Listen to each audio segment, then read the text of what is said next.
I'm such a huge fan of all directors, and you know, there's a huge. I'm very aware of the huge, wide open pool of very talented directors. So I would much rather see movies directed by them for the most part. So if it's me who steps up to direct, it's got to be because I have a personal experience, and for sure, to me, it was the metaphor of family. There was this allegory of what it really meant to be a parent, and to me, my favorite movies, horror or otherwise, are really have a strong metaphor.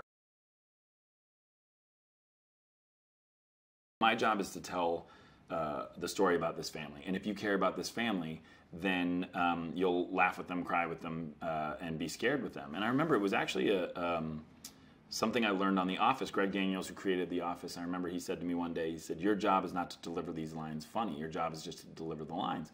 And whether people find it funny is up to them. And if people find it sad when you say nice things or cry when you say nice things to Pam, that's up to them too.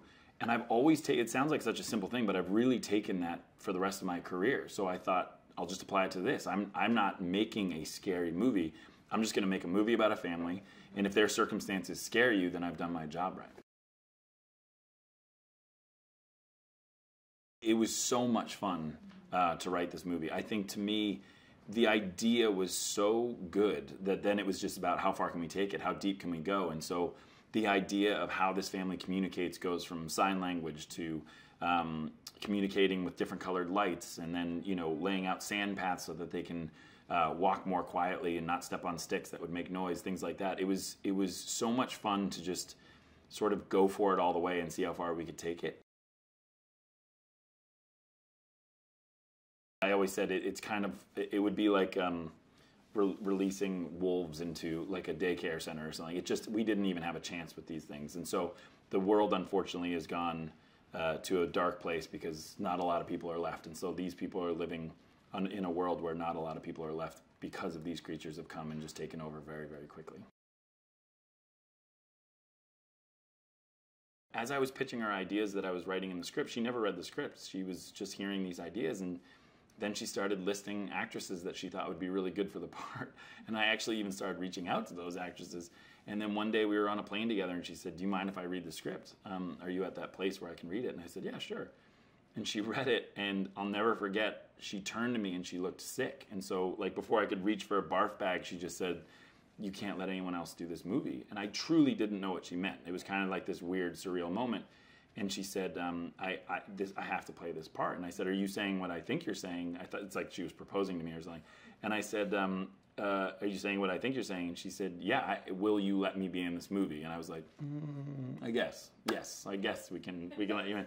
No, and I've said it before, but the truth is it was the greatest compliment of my career, because I have been witness to exactly what it takes to get my wife to commit to a movie, and how insanely classy she is, how insanely smart she is, how insanely dedicated she is to all these movies that she chooses.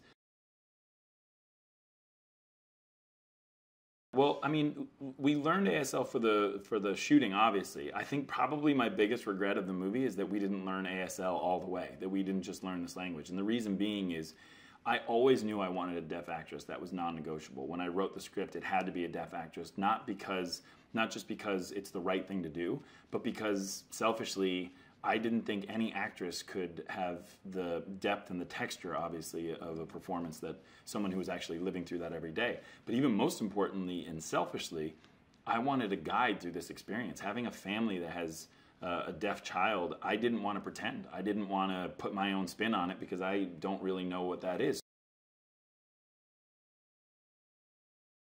Finding Millie is one of the best things that ever happened to this movie, not just because she's a phenomenal actress, not just because she's the wisest, most special, angelic person you can meet, but because she was so giving, and she would say, very unintimidated, she would say, this is how this scene would be, and this is sort of how we'd communicate. Noah was in The Night Manager, and I thought he did such a great job. And in particular, there was this scene, this is how sadistic it is to cast kids for a horror movie. I was like, well, let's see how good he is at being kidnapped, which is, he gets kidnapped in The Night Manager. That just felt weird to even say. And I watched him, and he got kidnapped very well. He did kidnapped real well.